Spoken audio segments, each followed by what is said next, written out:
orcas, or killer whales, have been doing something really weird over the past few years. They are attacking and even sometimes sinking boats. For us, it really felt like an attack because they hit the boat so hard. Hopefully I wouldn't meet them again when I'm in a sailing race. This morning, newly surfaced video of another orca whale attacking a boat, this time off the coast of Gibraltar.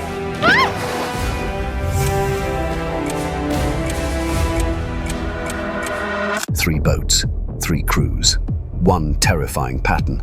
In less than a year, off the coasts of Spain and Portugal, pods of killer whales, once symbols of grace and intelligence, turned the ocean into a hunting ground. They didn't just attack, they pursued, they learned, and they sank everything that dared to cross their path. In the next few minutes, we'll uncover the chilling truth behind the three boats sunk after what many now call the coordinated orca attacks. In video shared by the Portuguese nautical center Terra Incognita, you can see the crews start to panic, and the boat eventually goes under, the bow tipping into the water and sinking.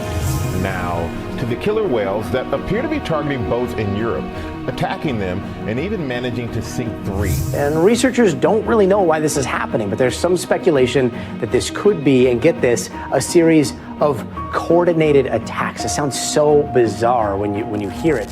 Number 3. The British crew ambush. The sun had barely broken through the Atlantic haze when a small British sailing crew set course toward Gibraltar, the narrow gateway to the Mediterranean. The sea was calm. The air smelled of salt and diesel. Nothing suggested the nightmare that was about to begin. The skipper, a seasoned sailor with years at sea, held the wheel with one hand, scanning the horizon. Then, suddenly, it was ripped from his grasp. It spun violently, left, right, full lock, as if the boat itself had come alive. "At no point could I control it," he later said. The wheel was snatched like it had a will of its own. Below deck, mugs clattered to the floor.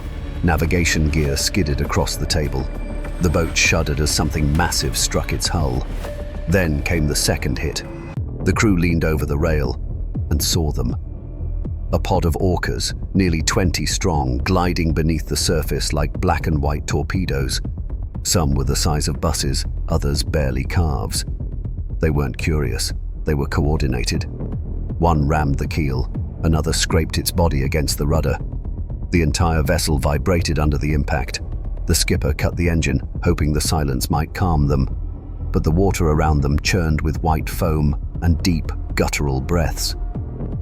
It wasn't like dolphins playing alongside, the skipper recalled. It was organized, deliberate. Chunks of fiberglass began to float behind the stern. Then he saw it. One orca rising beside the boat, a piece of the rudder clamped in its jaws. The sound that followed was eerie, rhythmic blows of air, almost like the slow panting of something amused. The crew huddled in silence, praying the animals would leave before the next hit destroyed the steering completely. At last, after what felt like hours, the orcas vanished. The sailors restarted the engine and limped toward Gibraltar, the rudder barely functional. When they finally docked, the camera revealed the damage, the rudder shredded and chewed through to its metal core. "It's their ocean," the captain said, shaking his head. "We're just visitors." For weeks he couldn't sleep. Every groan of wood or slap of water brought the memory rushing back. That sound of breath, bone and water, and the unmistakable feeling that the orcas had meant it. Number 2. The Swiss luxury sailboat. It was a perfect day for sailing, the kind of day postcard companies dream of. A Swiss couple, both experienced sailors, were gliding their 50-foot luxury yacht through the sunlit Strait of Gibraltar. The sea shimmered like glass. Dolphins had followed them earlier that morning. It felt safe, peaceful, until the first thud. At first they thought it was driftwood. The man checked the depth gauge, plenty of clearance. Then the boat jolted again, harder this time. His wife looked over the stern and froze. "There's something big down there," she whispered. From below the hull, black and white shadows emerged. Fins, at least half a dozen. The orcas encircled the yacht like hunters around prey. Within seconds, the wheels spun wildly. The rudder had jammed. Another impact threw the woman to her knees. A metallic groan echoed through the vessel as the rudder shaft twisted and snapped. The engine roared uselessly. The boat had lost control. For 45 minutes, the couple endured a living nightmare. The pod would retreat into the depths, regroup, then strike again, always from below, always at the same angle. The attacks were deliberate, methodical, as though rehearsed. Inside, cabinets burst open, glass shattered. The woman clutched the radio microphone, but the signal crackled in and out. Each time she tried to speak, another impact knocked her off her feet. "They're toying with us," she said, trembling. "They know exactly what they're doing." When the attacks finally stopped, the silence was deafening. The couple peered over the side, but the ocean was empty, calm, innocent, as if nothing had happened. They limped back to shore, steering with makeshift ropes tied to what was left of the rudder.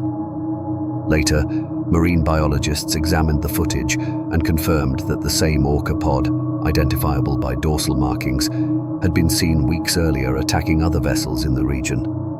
Researchers began piecing together a disturbing theory. These orcas weren't just following instinct, they were learning. The pod appeared to operate under the leadership of a matriarch, later nicknamed White Gladys, believed to have once suffered a traumatic collision with a vessel. Since that day, her group had repeatedly targeted the steering systems of boats, as if dismantling the very symbol of human control. One marine biologist described it best. "It's not random aggression, it's memory, coordination, maybe even revenge." Number 1. The Portuguese sailboat that sank. The final incident would erase any doubt. July 2024, just off the Portuguese coastline, a small 36-foot sailboat cut across the waves, carrying two friends who'd been sailing together for years. It was early evening. The horizon glowed amber. The air was calm. Then the first strike came, a deep, resonant boom that made the hull shiver. The men rushed to the stern and froze. Water was boiling around them, black fins slicing through foam. "Orcas!" one shouted. "They're hitting us!" Another crash. The entire boat lurched, the wheels spun freely. The rudder was gone. In the cabin, alarms shrieked as water poured through a split in the stern. "Mayday, mayday! Vessel taking on water, attacked by orcas." Static. Then silence. They grabbed buckets, tried to bail, but the flooding was too fast. The hull groaned, bending under pressure. Then a third impact knocked one man into the cabin door. Blood trickled from his forehead. They could hear the orcas breathing, that same heavy exhalation, rhythmic and patient, circling them like sentinels. The skipper pulled the life raft from its case, hands shaking. He knew they had minutes. A fourth strike came, harder than all the rest. The sound was like a gunshot underwater. The boat twisted, its mast dipping toward the waves. "She's going down." They threw themselves into the raft as the stern vanished beneath a froth of white water. Through the small porthole, they watched in disbelief.